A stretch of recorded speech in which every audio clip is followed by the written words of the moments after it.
Hello, everyone. This is the Insert Title Show, and I am your host, Wolf Strife. On this episode, I'm going to be talking about the Tomb Raider Comics Volume 1.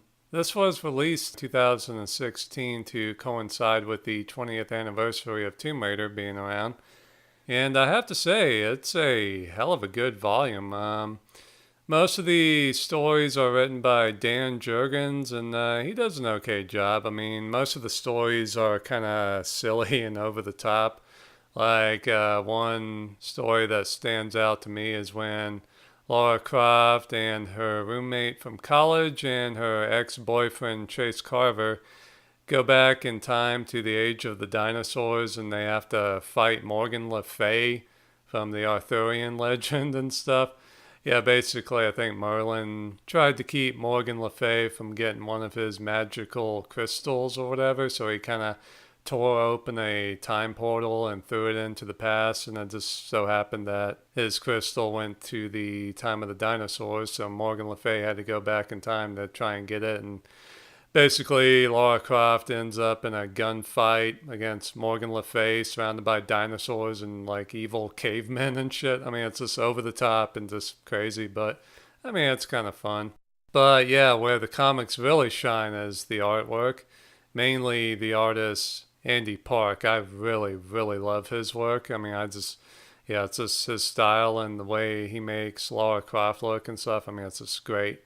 And these comics came out in the late 90s. So I was a freaking kid when this stuff came out and I sort of remember them.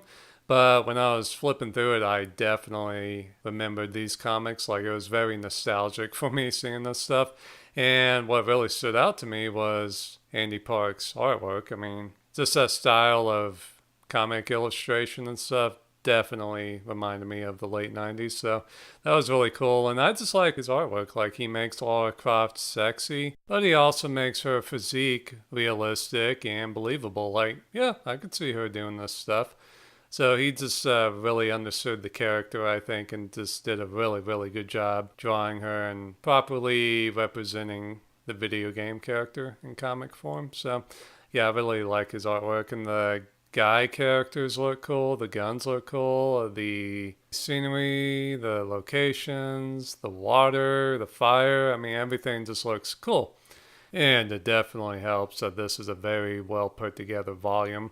Like the cover is cool, the binding is nice. Dark Horse really did a good job with this. The paper's good. And the book itself is like 14 inches tall. So these pages are really, really big. So when you open the book, I mean, the artwork right away just pops at you. So it really, really looks nice. So yeah, this is a really, really nice addition to any Lara Croft or Tomb Raider or even comic book fans. I mean, this is a really, really nice collection. Yeah, I would definitely recommend the Tomb Raider Volume 1 comics collection or whatever you want to call it.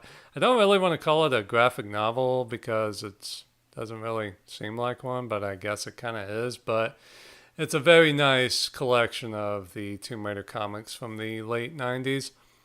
And I guess eventually, as these volumes keep coming out, it's going to be going on into the early 2000s. So, yeah. But yeah, this is a really nice collection, and definitely check it out. Like I said, I really like the artwork from Andy Park, but he doesn't do every single one of these comics in this volume. Like there are a couple of comics that are done by other artists, and I don't really like their work nearly as much as Andy Park's, but I mean, it's okay.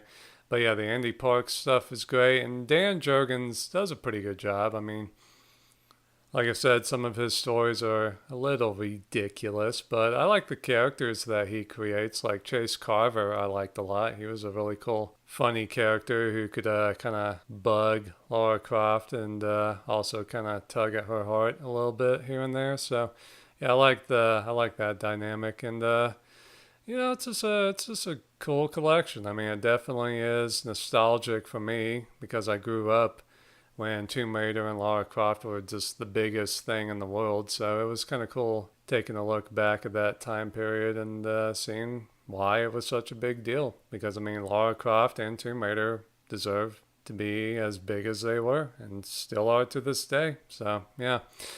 Anyway, yeah, definitely if you are curious, check it out. I mean, it's reasonably priced too. Like, I think I got this for 25 bucks on Amazon, so that ain't too bad. So, yeah, if you want to check it out, check it out.